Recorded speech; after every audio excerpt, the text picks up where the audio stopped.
Beethoven was the first great modern musician who knew how to present his image and knew how to make his way in the world. And we see this as a young man when he comes to Vienna in 1792. So he comes to Vienna. He had first been in Bonn. First of all, you should know, Beethoven came from a long line of musicians. His father had been a musician, his grandfather had been a musician. And Beethoven in Bonn was a fabulous performer. He also was pretty good looking as a young man. He was short and stocky, but he had this something about him. He actually made his reputation in Bonn by going from one aristocratic family to another and playing in their salons. So he would play music for them. He would compose pieces. He was a great virtuoso piano player with a lot of charisma.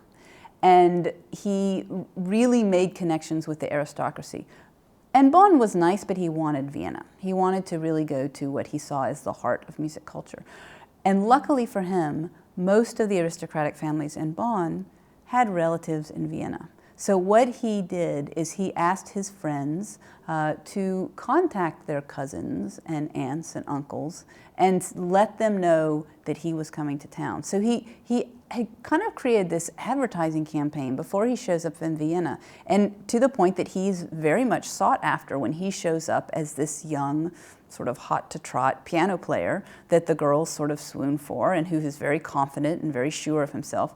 So when he arrives in Vienna, he has it pretty good at first. And he also has aristocrats in Bonn that are willing to pay his way and in fact give him money to survive basically for a couple of years. And part of that was also paying for him to have lessons with Franz Joseph Haydn. So 2 years pass, the money runs out. And Beethoven goes to Haydn and says, you know, my money's about to run out. I could still compose so much more. I could keep doing what I'm doing so much better if I could just get that source of money renewed from these aristocratic friends that I have.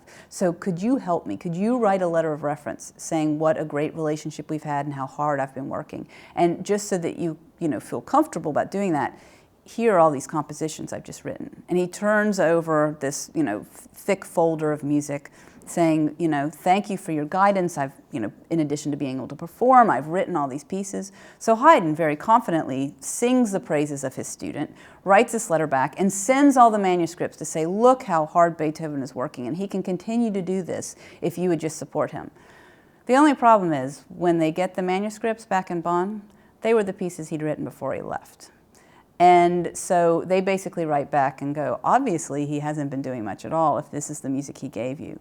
And in fact, Haydn became very upset about that too. So Beethoven burned a bridge with that and learned a very valuable lesson that, you shouldn't push the truth when you're looking for money. And you definitely shouldn't take someone like Haydn for granted.